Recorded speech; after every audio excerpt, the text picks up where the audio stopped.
అర్పిస్తున్నాం. సద్గురునాథ్ మహారాజ్ జై, భారత్ మాతా జై, చక్రవర్తి రామచంద్ర మహారాజ్ జై. భక్తులందరూ పవన సుత హనుమానికి. గురు శిష్య అంటే రాముడు ఆంజనేయుడు లేక, శివుడు నంది వీరభద్రుడు లేక, మరియు నంది భృంగి లాగా, అలాగనే గరుడు విష్ణు లేక ఈ విధంగా గ్రహించుకోవాలి. అందుకు కాబట్టి నారద మహర్షి బ్రహ్మ లేక, అదేవిధంగా విశేషమైనటువంటి గురు పూర్ణిమ శుభ సందర్భంగా గురువు అంటే ఎట్లా, శిష్యులు అంటే ఎలాగా అనేది ఒక ఎగ్జాంపుల్, దృష్టాంతం.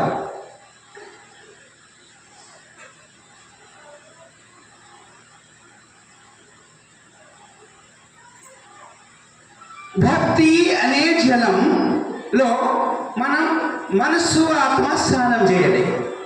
జ్ఞానం అనే వస్త్రం కప్పుకోవాలి ఆత్మకు. అట్లా గురు శిష్య అనేది ఏముంటుంది అంటే సున్నము గంగాజలం. ఏమి సున్నము గంగాజలం. గంగాజలంలో సున్నం వేస్తే ఏమవుతుంది? గంగాజలంలో సున్నం వేస్తే ఏమవుతుంది? అదంతా తేనెటి బండ. సున్నము తేనెటి బండ. అది అని అగ్నిలో ఉడకబెట్టింది ఉంటుంది. అది తీసుకెళ్ళి నీళ్ళలో వేస్తే ఏమవుతుంది? కరిగి వెన్న అవుతుంది. ఏది? సున్నము కరిగి వెన్న అవుతుంది. ఆ నీళ్ళలో వేసినప్పుడు మన చెయ్యి, సున్నం వేసినప్పుడు మన చెయ్యి ఎండ పెడితే ఏమవుతుంది? కథ కథ కథ కథ కాలుతా ఉంటుంది. చల్లటి నీళ్ళల్లో ఈ సున్నం అలాగా తక్షణమే ఆ నీళ్ళు గరం అయిపోయి ఏమవుతుంది అంటే రెండు సమ్మిళనమై అది కథ కథ కథ కథ కాలుతుంది. నీళ్ళు కూడా వేడి ఎక్కుతుంటా ఉంటాయి. నీళ్ళలో కరిగిపోయినటువంటి తాత్కాలికమైన తేనె బండ ఉంటుంది, ఆ పలుకు బండ, అది అగ్నిలో మాడి కరిగి నీళ్ళలో వేసినప్పుడు వెన్న అవుతుంది. అప్పుడు మంచిగా తెల్లగానే ఉన్నది కదా అనుకొని వెన్న అనుకొని సున్నం తినబోతే నేలకంతా పొక్కి తోడకలేసిపోతుంది. గ్రహించుకోవాలి. ఆ సున్నం ఎంత తినాలి అంటే ఆకు వేసుకుంటారు కదా, ఇంత సున్నము ఇంత కాసు వేసుకొని తినడానికి తిని లోపలికి మింగాలి. ఏది అది? తమలపాకు. తమలపాకు అయితే దానిలో పోకపచ్చ వేసుకొని అవి తమలపాకు, సున్నము, మళ్ళా కాసు, మళ్ళా పోకపచ్చ వేసి గురువు దగ్గర పూజ నిష్ఠ చేసి అక్కడ ప్రదక్షిణం చేసి తమలపాకు సమర్పించి దక్షిణ సమర్పించి ప్రదక్షిణం చేయాలి. ఆ ఒక నైవేద్యంగా సమర్పించిన తమలపాకు నోట్లలో పెట్టుకొని తిని ఊమకూడదు, అది మింగాలి. మింగితే మీరు తిన్న ఆహారం డైజెషన్ అవుతుంది. అందుకు కాబట్టి తిన్నటువంటి తమలపాకు ఊమనికి వేసుకోరు. అలాగా అదే సున్నం ఎక్కేసుకుంటే నేలక పొక్కుతుంది. ఎంత వేసుకోవాలో సున్నం అలాగా. ఈ నీళ్ళలో ఉన్న సున్నము తీసి ఏం చేస్తారు అంటే కొత్తగా శుభ్రంగా మన ఇంటికి ఆ సున్నాన్ని లేపన చేసి సున్నం కొడతారు. సున్నం కొడతారు ఇంటికి, గోడకు, ఇంటికి కొత్త ఇంటికి సున్నం కొడతారు. ఆ సున్నం కొట్టినాక గురువు అంటే శిష్యులు ఎలా ఉంటారు చూడండి. అది కొట్టి తక్షణమే గోడకు అంటుకున్నటువంటి జలము ఆ సున్నము రెండు ఏంటికి అంటుకుంటాయి? గోడకు అంటుకుంటాయి. తక్షణమే గురువు జలతత్వ జ్ఞానగంగలో ధరించుకున్నటువంటి ఆ ఒక్క జలతత్వంలో ఉన్న గురుమూర్తి ఆ సున్నము నుండి, గోడ నుండి ఆవిరి అయి వేరే అవుతాడు. ఇక వేరే అవుతాడు. అయినప్పుడు గోడకు మిగిలేది మాత్రం సున్నమే కదా. అలాగని జగ జగ జగ జగ కంటికి, మన కంటికి జగ జగ జగ జగ మెరుస్తా ఉంటుంది సున్నం. అలా నీలాంశం ఉంటుందా? ఉండదు. మొదలు కలుపుకొని తీసుకెళ్ళి గోడకు పెట్టేసి అక్కడ విడిచి మళ్ళా వేరైతాడు. వేరైనప్పుడు మీరు అక్కడ అంటుకుంటారు కదా, మీరు అందరి కంటికి జగ జగ జగ జగ మెరుస్తుంటాడు మీరు. అయితే భక్తులు, సాధకులు, నమ్మక విశ్వాసకులు వాళ్ళు జగ జగ మెరుస్తారు. దానిలోకి వెళ్ళి గురువు జలతత్వ రూపంలో ఆవిరి అయిపోతాడు. అలాగా సమతాజల, వినయజల, కరుణాజల ఈ 3 తీర్థములు గురువు నుంచి వస్తుంది. ఈ ఒక తీర్థాలు అందుకు పాదపర్శ, హస్తపర్శ, నయనపర్శ, భావపర్శ మరియు పాదపర్శ, హస్తపర్శ, నయనపర్శ, వాక్పర్శ, భావపర్శ అనే 5 రకాలు ఉంటుంది. పర్శ పంచపర్శ అంటారు దీనికి. అందుకు దృష్టితో చూసేది నయనపర్శ. ఈ నయనాలతోని కూడా మీ అందరి మీద దృష్టిని నిలిపి మీ మీద చూసేటటువంటిది ఇది ఒక దర్శనమే. ఇది ఎలా దర్శనం ఉంటుంది అంటే మహాత్ములు మీ మీద దృష్టి పెట్టి చూసింది ఇది నయన దర్శన. ఇది ఇక్కడ తిరుపతిలో తండోపతండముగా వెళ్ళే వాళ్ళంతా ఏ దర్శనం చేసుకుంటారంటే పాద దర్శనం కాదు, ఈ 2 నయన దర్శనాలే. మీరు పోయి చూసేది మరి దూరంకి వెళ్ళి చూసి కళ్ళు చూసి వస్తారు. అలాగనే గురువు మాతే మాణికేశ్వరి అమ్మగారు సమస్త మానవులకి నయన దర్శనం వాళ్ళు దృష్టి పెట్టి అందరినీ 3 సంవత్సరాలకు ఒక్కసారి 6 సంవత్సరాలకు ఒక్కసారి సంవత్సరానికి ఒక్కసారి వస్తుంది కదా భక్త సమూహం మీద వాళ్ళ దృష్టి పెట్టి చూస్తుంది. దీన్ని ఏమంటారు? నయన దర్శన అంటారు. నయన దర్శన. అందుకు విష్ణు దర్శన, నయన దర్శన, బ్రహ్మ దర్శన, వాక్ దర్శన, రుద్ర దర్శన, హస్తో దర్శన, గురు దర్శన, పాద దర్శన, పరబ్రహ్మ దర్శన, అంతరంగ భావ దర్శన. ఇది గుప్తంగా ఉంటుంది చిత్రగుప్త మహారాజు దగ్గర. ఏ విధంగా యమలోకముల యమధర్మ దగ్గర చిత్రగుప్తుడు మీరు అదృష్ట రాతలన్నీ ఉందా, ఔషి లేదా, మీరు ఏమేమి చేస్తారు, మీరు ఎంత ఉంది, కాగితము గింతే ఉంది, మీ రాత అంతా పెద్దగా ఉంటే అది పట్టినంతనే రాసేస్తాడు. చూస్తే కాగితం పెద్దగా ఉన్న మీ రాత చిన్నగా ఉంటే అంతే రాస్తాడు. ముగిచ్చాడు తక్షణమే అయిపోయింది వాళ్ళది ఈ లోకం పని అని తీసుకెళ్తారు. ఉన్నట్టయితే ఇంకా ఇత్తు తిరిగి ఒక్క వారికి ఉంచుతారు, ఇంకా కొంచెం మీద మిగిలింది ఉంటేనా. అట్లా गुरु सुख संपद रहे कब सभी लोग आता है. సుఖము సంతోషము అన్నీ ఉన్నప్పుడు అందరూ వస్తారు. కష్టం ఉన్న కాలంకు ఎవరు రారు.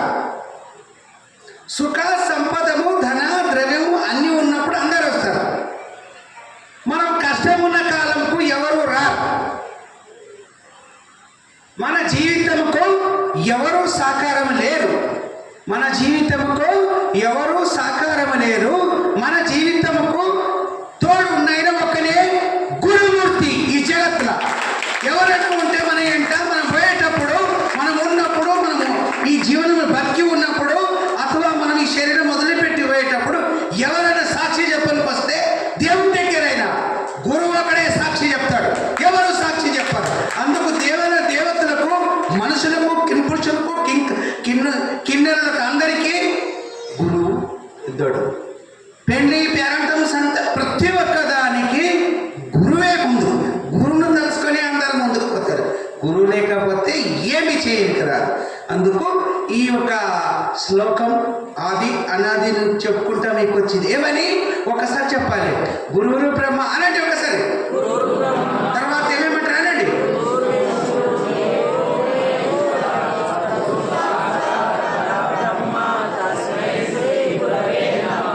ఈ విషయం బ్రహ్మ, విష్ణు, ఈశ్వర మరియు సాక్షాత్ పరబ్రహ్మ అంటే అర్థం. సాక్షాత్తు అంటే ఈ 2 కళ్ళకు కనిపించేటటువంటి దానికి సాక్షాత్ అంటారు. పరబ్రహ్మ అంటే మీకు చెప్పాను ఇంతవరకు, అది గుప్తంగా ఉంటుంది. భావపర్శాలు అది అంతరంగా గుప్తంగా ఉంటుంది. ఆ పరబ్రహ్మ, పరమశివ, పరబ్రహ్మ, పరమశివ మరియు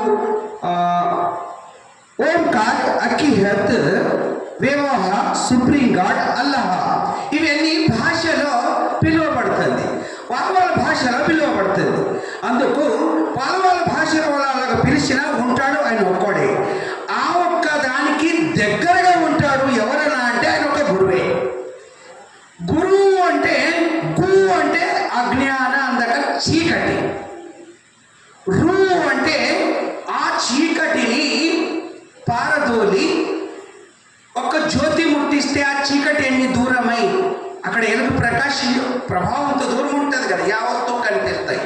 అట్లా మనలోన ఉన్నటువంటి అవగుణమును తొలగింప చేసుకోండి ధర్మ సందేశాలు ఇచ్చి మీ మీద నయనపరిశ, హస్తపరిశ, పాదపరిశ, వాక్పరిశ, ఈ 4 పర్శాలతో 4 యుగాలు, కృత, త్రేత, ద్వాపర, కలియుగం. అందుకే కాబట్టి ఇవి నయన వాక్ మరియు నయన వాకు పాద హస్త, ఈ 4 పర్శతోని గురువు బ్రహ్మగా వీళ్ళు తీర్చిదిద్దడానికి బద్ధ జీవ మనుషులందరికీ బుద్ధ జీవిగా తయారు చేయాలంటే బ్రహ్మ స్వరూపంలో గురువే. అందుకే గురు బ్రహ్మ. అది తయారు చేసినాక వీళ్ళందరికీ నరులందరికీ నారాయణ స్వరూపంగా, ఆడ నారీలందరికీ నారాయణ లక్ష్మి రూపంగా, పార్వతి సరస్వతి రూపంగా తయారు చేసేది ఈ అంత గురువు ఒక బాధ్యత బరువు. మరియు విష్ణువాయి ఇలాగా తీర్చిదిద్దేది. తర్వాత శక్తి స్వరూపిణి పార్వతి, మీ శరీరంలో ప్రవహించే రక్తం అంతా పూజ పురస్కారం చేసేటప్పుడు, పని చేసేటప్పుడు పార్వతినే ఉంటారు. మీరు వ్యామోహం, పిల్ల, భర్త, భార్య, బంధువు, బడగ, ఈ సమస్య సృష్టి జగత్తు అంతా నాది అని పని చేసేటప్పుడు పార్వతి ఆకలి రూప కూడా మర్చిపోయి నాది అని. మీరు మాట ఏదైనా కావచ్చు, మతం ఏదైనా కావచ్చు, వాళ్ళు పలికే మాత్రం భావము భగవంతుడు రూపం ఎన్ని అన్నా తెలుసుకోవచ్చు. ఉన్నది మాత్రం భావం ఒకటే. సముద్రము ఒకటే ఉంటుంది, దానివల్ల నీళ్ళు అనొచ్చు, నీరు అనొచ్చు, పానీ అనొచ్చు, వాటర్ అనొచ్చు, ఆ సముద్రం అలాగా ఉంటాడు వాడు ఒక్కడే. వానికి అనంత నామములు. అందుకు కాబట్టి ఏ రూపమునైనా పిలుస్తుండ్రో పిలవండి, తలస్తారు తలవండి. కానీ గురువుని విడిచిపెట్టి గురువు లేకుండా చేస్తే వేదశాస్త్ర పురాణాలన్నీ ఏమవుతాయంటే 18 పురాణాలు చదివిననేమి, 108 ఆగములు తెర వేసిననేమి, గురువు చూయించనిదే కనిపించదన్న చాటి చెప్పినది ముకుతి. అంటే ఈ యొక్క చాటి చెప్పినది ముకుతి. ముకుతి అనేటటువంటి ఈ యొక్క వాక్యం ఏమున్నది కదా, అంగడిలో దొరికేది కాదు. ప్రేమ ఎలాగా అంటే, జ్ఞానం ఎలాగ లభిస్తుంది అంటే, జీవములో ఈ శరీరంలో ఉన్న జీవమేముంది కదా, దేశమంతా చూడు దేవుడు కూడా ఎక్కడ పోయినా, మనుషులందు చూడు ఆత్మ ఒకటే. అందుకు ఏమైనా సేవ చేస్తే కలిగినంత భగవంతుడు ఇచ్చినటువంటి భగవత్ స్వరూపమని, చిత్రపటమని, మూర్తి దేవస్థానమని, గురువుని, గురువుకు పట్టుకొని చేయాలి. ఇవన్నీ తెలుస్తుంది. గురువు లేకపోతే ఏం తెలియదు. 18 పురాణాలు, 108 ఆగములు, 4 వేదాలు, ఇవన్నీ శాస్త్రాలు చదివిననేమి, తెర వేసిననేమి సరిపోయిందయ్యా. బుక్కుతి బుక్కుతి బుక్కుతి మరి అవే చేసుకుంటా కూర్చుంటే బుక్కుతికే సరిపోతుంది. ఇక ముక్కుతి ఎక్కడిదయ్యా? ఇవి అన్నిటికీ విముక్తి కావాలంటే కావాలి గురువే కదా. గురి ఉంటే గురువు ఉంటాడు. మరి గురువే లేకపోతే గురు అంటే గురియే లేదు. నీ చేతులలో నేను బంగారం బాణం ఇచ్చిన, నీ చేతుల రామునికి అంటున్నా ఈ మాట మీకు, మరి నాకు ఇచ్చినట్టే మీరు చూసుకోగలరు. మీకు రామునికి ఇచ్చిన, రామునికి బంగారము బాణం ఇచ్చిన. ఎందుకని? సందర్భంలో వచ్చినప్పుడు బాణం ఇడవనికని. ఆ బాణం ఇడిస్తే ఎప్పుడు తిరగలేదు.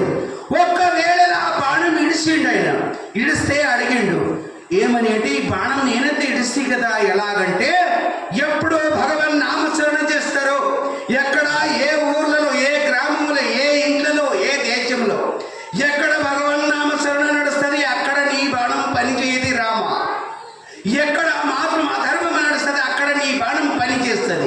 వినాశనం, విపరీత బుద్ధి వినాశకాలానికి.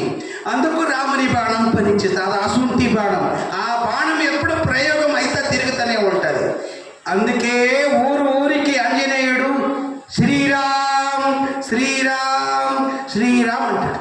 అనుకుంటూనే ఉంటే రాముడు అంటాడు, అమ్మమ్మ ఆ ఊర్లో రామరామని అంటుండ్రు, ఈ ఊర్లో రామరామని అంటుండ్రు, ఎక్కడ పోయినా రామరామని అంటున్నారని రామునికి అంతరంగ రూపంలో ఆ రాముడు జ్యోతి స్వరూపంగా ఊరూర్లా ఆంజనేయుడు ఉంటే ఆంజనేయుడు హృదయంలో ఉంటాడు రాముడు. అందుకు రాముడి గుడి కన్నా ఎక్కువ ఉంటుంది, ఆంజనేయుడి గుడి ఎక్కువ ఉంటాయా రాముడి గుడి ఎక్కువ ఉంటాయా? అందరికీ అడుగుతున్నా, చెప్పేశారు. ఎవరి గుడి ఉంటాయి? రాముందా? ఆంజనేయుడి గుడి ఉంటే ఆంజనేయుడి గుడి ఉంటాయంటే చేయలేకపోండి, ఇంతమంది చెప్తారు లేకపోతే పట్టిన. మరి అదేవిధంగా ఊరికి రాముని గుడి ఉంటేమో చేయలేకపోండి, ఉంటాయా? ఉంటాయి, తక్కువ ఉంటాయి కదా. ఆంజనేయుడి గుడి అయితే ఊరికి గుడి లేదు చేయలేదు. అలాగా మీరు కూడా ఆంజనేయులాగా కావాలి. అయితే ఆ గురువు అనే రాముడు ఉంటాడు. అయితే కండి కానీ ఆంజనేయులాగా కాదు, అయితే కండి కానీ ఆంజనేయులాగా కానీ ఆంజనేయులు అమ్మలేక కండి.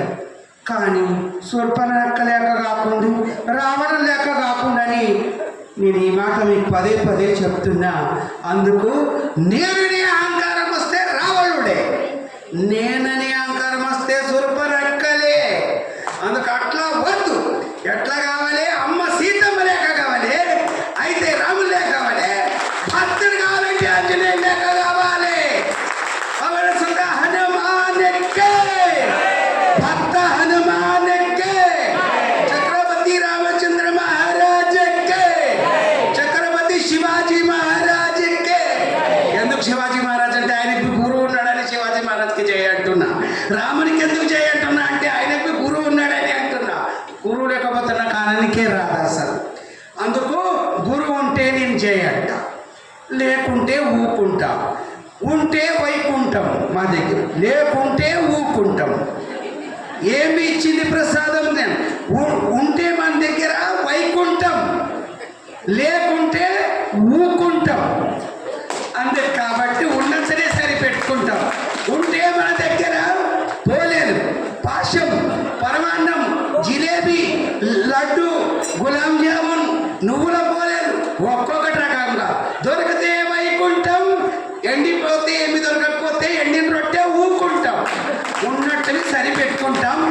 అదే ఒక లక్షణం అని తెలుసుకోవాలి. గురువు అంటే పోరబట్టి ఆటగాడు, గురువు అంటే చిన్న పిల్లల ఆటగాడు. గురువు అంటే ఎలాగా అంటే అగరబత్తి, ఊదుబత్తి ఉంటుంది కదా, ఊదు మైసాక్షి గుగ్గిలో అగ్ని మీద వేస్తాం కదా, వేసినప్పుడు ఏమొస్తుంది? మనకు సుగంధమైన సువాసన వస్తుంది. మన ఒక్క ఇంట్లలో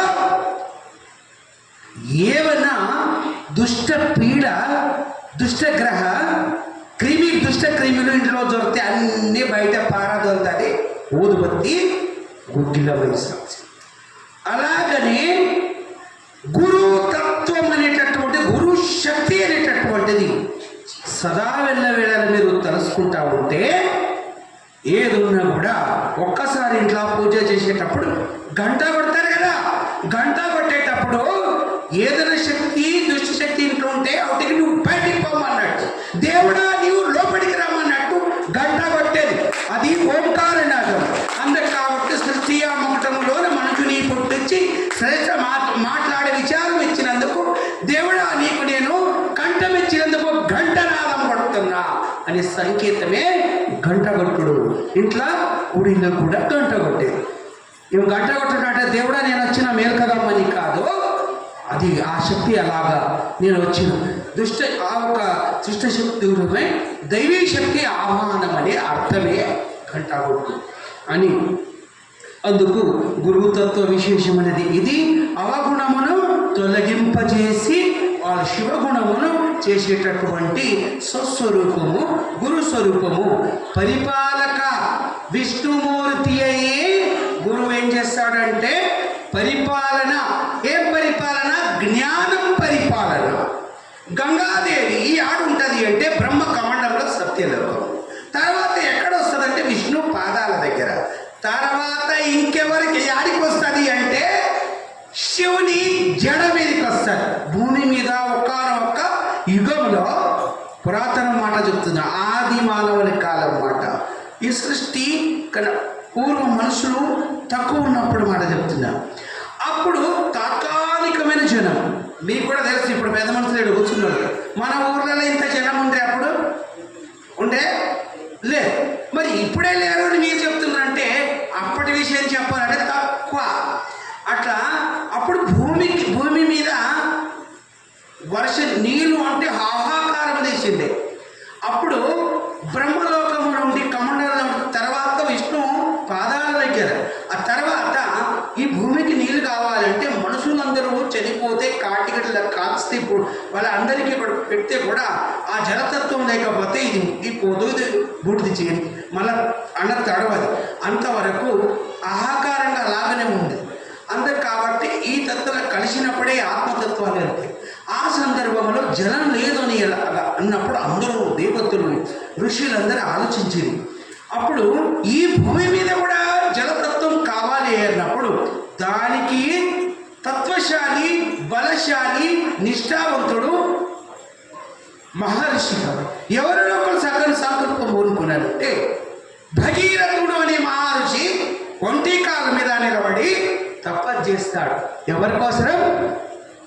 అమ్మ మీ అందరికీ, జగత్తు జనులకు, మనుషులకు, ప్రాణికి, పశువులకు, క్రిమికు, కీటాలకు, పక్షులకు అందరికీ ఆయమ్మ ఉంటేనే పాడి పంట, ఆయమ్మ ఉంటేనే తినే బండారం, ఆయమ్మ ఉంటేనే కట్టే బట్ట, ఆయమ్మ వస్తేనే రాజుల వైభోగం, ఆయమ్మ వస్తేనే తిండి తిప్పలు అన్ని. మరి అదే ఆయమ్మ లేకపోతే ఏం చేస్తారు మీరు? ఏం చేయలేదు. అలాగా అందరి కోసం భగీరథుడు ఒంటికాల మీద నిలబడి తపస్సు చేస్తా హిమాచల్ ప్రదేశంలో, ఇది ఇక్కడగా హిమాలయం చేయంగా అప్పుడు ఆలోచించేది భూమికి గంగా పోవాలని తపస్సు చేస్తున్నారంటే అప్పుడు ఒక విషయం వస్తుంది.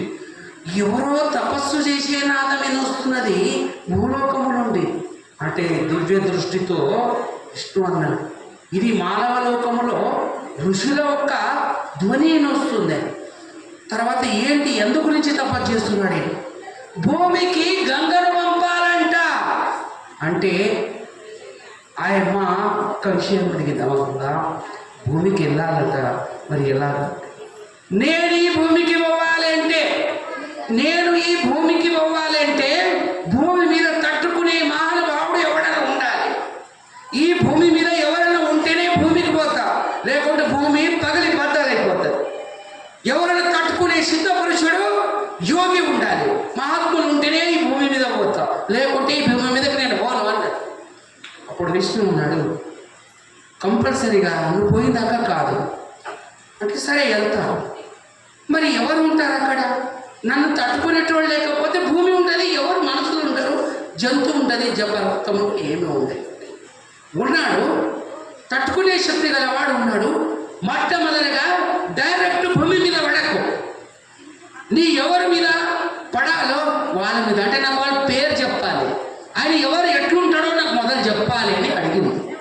విష్ణు అన్నాడు, సదా ఎల్ల వేళల రాత్రి పగలు రెండు కళ్ళు మూసుకొని, అర్థం చేసుకోవాలి, తాను రెండు కళ్ళు మూసుకొని, ఇంకొకటి మూడు కన్ను మూసుకొని ఎప్పటికీ ఉండేటోళ్ళు ఎవరైనా ఉంటే వాళ్ళ పేరు మీరు చెప్పాలి, నేను చెప్పాలి. మూడు కన్ను మూసుకొని ఎప్పటికీ ఉండేటోళ్ళు ఎవరుంటారు అనేది మీరు చెప్పాలి. అందరు ఎప్పటికి ఎవరు ఉంటారు? మూడు కన్ను మూసుకొని ఎవరు పేరు చెప్పడానికి భయం అవుతున్నట్టు. ఫోటోలో చూశారు, దేవతలో చూశారు, ఎవరు ఉంటారు ఎప్పటికి కన్ను మూసుకొని? శివుడు ఉంటాడు. శివుడు ఉంటాడు కదా. ఎందుకు ఉంటాడు మరి? ఈ జగత్తు చూడడానికి భయమా? మూడు కన్ను మూసుకొని ఉంటాడు ఎప్పటికీ. మీకు అడుగుతున్నా, ఎందుకు మూసుకొని ఉంటాడు? జగత్తు లోపట ఈ జనులకు, జగత్తు ప్రాణి పక్షి సమస్త అన్నిటికీ సుభిక్షంగా చల్లగా ఉండాలని ధ్యానం చేస్తాడు. దీనికి ఏమంటారంటే ధ్యాన సమాధి స్థితి అంటారు. దాన్ని ఏమంటారు? ధ్యాన సమాధి స్థితి. ఆయన మేలుకైనప్పుడు చల్లని చూపు జగత్తు. ఇంకొక కన్ను ఈ రెండు కన్ను తెరిచి చూడొచ్చు జగత్తు. ఆ కన్ను తెరిచి చూడకూడదు. ఈ రెండు కళ్ళతో చూడొచ్చు. అందుకు కాబట్టి మా మీద మనకు భయం లేదు. నిన్ను తలుసుకున్న వారికి, నీ దరిన ఉన్న వారికి భయం లేదు. నీ యొక్క ధ్యానములో ఉన్న వారికి ఏ భయం లేదు. అందుకు కాబట్టి రెండు కన్ను మాత్రము ఏదైనా ఉంటే ఉండాలి, కానీ నీ దయ ఒక్కటి ఉండాలి అన్నమాట. అది అని తెలుసుకోవాలి. ఆయన ధ్యాన స్థితిలో ఉన్నప్పుడు ఆయన ఆ విషయం అడిగితే చెప్పేశారు, కన్ను మూసుకొని ఎల్లవేళలా ఉన్నాడు ఎవడో ఈ జగత్తులో శివ, ఆయన ఉంటాడు ఆ లోకంలో అన్నారు విష్ణు. అట్లా అయినప్పుడు ఆమె అన్నది, ఆయన ఎంత, ఆయన తల ఎంత, ఆయన మస్తకం ఎంత, ఆయన ఏం తట్టుకుంటాడు నాకు అన్నది. ఎవరన్నారు? గంగాదేవి అంది. ఆయన ఎంత, ఆయన జడ ఎంత, నేను ఒక్క మీదికి ఇట్లా పడంగానే ఆయన ఏం తట్టుకుంటాడు అని గర్వపడ్డది. ఆమెకు అహంభావం, గర్వం వచ్చింది. తక్షణమే సరే ఎవరున్నారో చూద్దాం ఒక్కసారని ఆకాశం నుండి భూమికి దుంకింది. ఎవరు? గంగా. దుక్కేటప్పుడు అది మొట్టమొదలుగా ఈ భూమి మీద హిమాచల్ ప్రదేశం మీదనే పడి, అక్కడ వర్షం పడది, అక్కడ వర్షం పడేది, అక్కడ పడేది వాన చినుకులు పడాయి, అక్కడ పడేది ఐస్ గడ్డలు. మీరు చూస్తారు కదా, దూది దూది పత్తిలాగా పడుతుంటుంది. అక్కడ వాయువు అనేటటువంటి సంచారము సూక్ష్మ రూపంలో ఉంటుంది. గాలి తీసుకోవాలంటే, అక్కడ పోవాలంటే కూడా డాక్టర్ చెక్ చేసి పంపిస్తాడు. వీళ్ళతో అవుతుందా ఏం లేదా అక్కడ పోతారు. అలాగా ఆక్సిజన్ ఉండదు అక్కడ. అలాగా ఆ ప్రదేశంలో సూక్ష్మ రూపంలో వాయువు లేకుంటే కూడా సమాధి స్థితిలో ఉన్నటువంటి శివ, ఆ